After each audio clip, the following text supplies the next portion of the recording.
అందరికీ నమస్కారం. నిన్నటి రోజు మనం చదివింది కృష్ణుడు మనలాగా లౌకికమైన కోరికలతో ఆడపిల్లలకు దగ్గరవడు, వాళ్ళకి మోక్షం ఇవ్వడానికి దగ్గరకు తీసుకుంటాడు. తర్వాత యుగంలో అందరం కలుద్దామని త్రేతాయుగంలో వానరులకి మాటిచ్చాడు. అదేవిధంగా కొంతమంది ఋషులు కూడా గోపికలుగా జన్మించారు. అందుకని ఆ వానరులే ఈ గోపికలు. ఒకసారి రేపల్లెలో కరువు తాండవించింది. అదేంటండి, కృష్ణుడు ఉన్న ఊరిలో కరువా? అవునండి, ఆయన జగన్నాటక సూత్రధారి కదా. ఆయన లీలలు మనకు అర్థం కావు. రేపల్లెలో వర్షాలు లేవు, పంటలు పండలేదు, అక్కడ గోవులకి గడ్డి లేదు, ప్రజలందరూ కష్టాలు పడుతున్నారు. అప్పుడు నందుడు ఒక సభ ఏర్పాటు చేసి మంత్రుల్ని, గురువుల్ని, రాజగురువులని అందరినీ సమావేశపరిచి ఈ విషయంలో సలహా చెప్పమన్నాడు. పెద్దలు అందరూ కలిసి సలహా ఇచ్చారు. ఏమని? కన్యపిల్లలు అంటే పెళ్లి కాని యువతులు కాత్యాయని అనే వ్రతాన్ని ఆచరిస్తే వర్షాలు పడి పంటలు పండుతాయి, అందరూ సుఖపడతారు అని సలహా ఇచ్చారు. కానీ ఈ వ్రతం ఎవరు చేయాలంటే దానికి మళ్ళీ శ్రీకృష్ణుడే దిక్కు. ఊరి పెద్దలందరూ కలిసి గోపికలందరినీ తీసుకుని కృష్ణ పరమాత్మ దగ్గరికి వెళ్ళారు.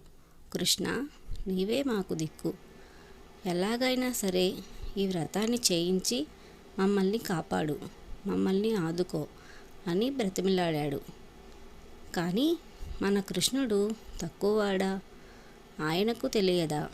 ఆయనే కదా కరువుకి కారణం. కృష్ణుడు వాళ్ళతో అన్నాడట, ఏమయ్యా, ఇప్పుడు నా దగ్గరకు వచ్చారా?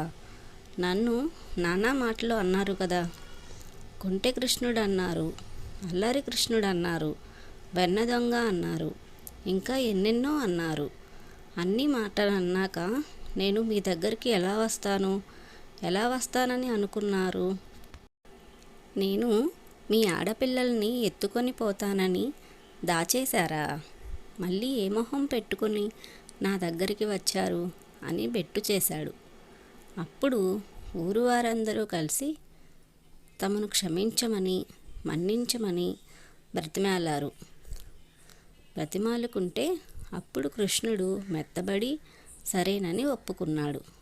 అప్పుడు ఆ ఊరిలో అందరూ ఆ యుక్త వయసులో ఉన్న గోపికలనందరినీ శ్రీకృష్ణ పరమాత్మ దగ్గరకు వదిలి గోపికల చేత వ్రతం చేయించమని చెప్పి వారు తిరిగి వారి విల్లకు వెళ్ళిపోయారు.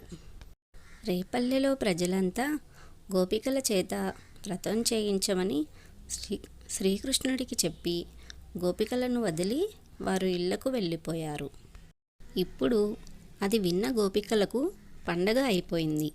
ఆ రాత్రంతా గోపికలు శ్రీకృష్ణునితో రాసక్రీడలు ఆడుతూ ఆనందంగా, సంతోషంగా గడిపారు.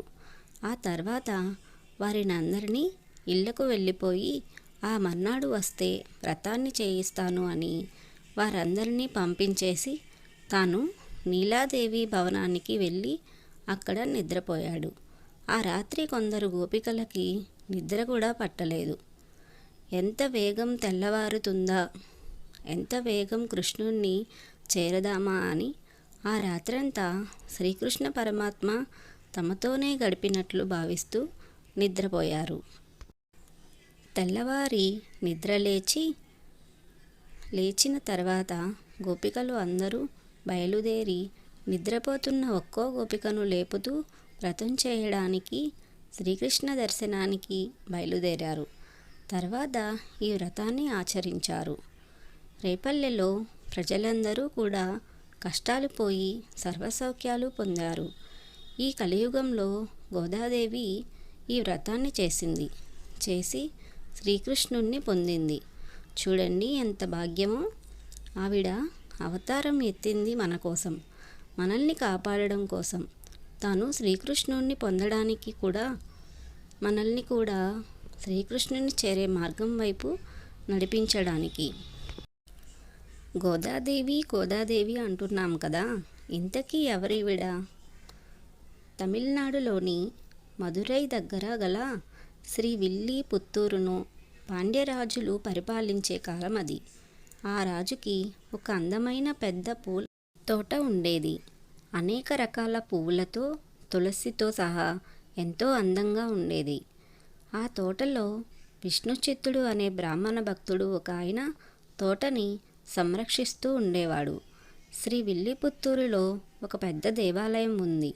ఆ ఆలయం యొక్క గోపురం దేశంలోనే పెద్దది. ప్రస్తుతం అయితే శ్రీరంగం ఆలయం గోపురం చాలా పెద్దది. ఆ విష్ణుచిత్తుడు గొప్ప దైవభక్తుడు. ప్రతిరోజు ఆ పూల తోటలో గల అన్ని రకాల పువ్వులతోని, తులసితోని కూడా మాలల్ని కట్టి ఆ భగవంతునికి ఆ శ్రీవిల్లిపుత్తూరు ఆలయంలో గల అర్చామూర్తి పెరుముళ్ళ అయిన శ్రీ వటభద్ర సాయికి సమర్పించేవాడు. విష్ణుచిత్తుడు అంటే చిత్తమందు విష్ణువుని కలవాడు. అంటే ఆయన హృదయంలో ఎప్పుడూ కూడా నారాయణుడు నివాసం ఉంటాడు. ఆంజనేయస్వామి హృదయంలో సీతారామచంద్రులు ఎలాగైతే ఉన్నారో ఆ విధంగా అన్నమాట.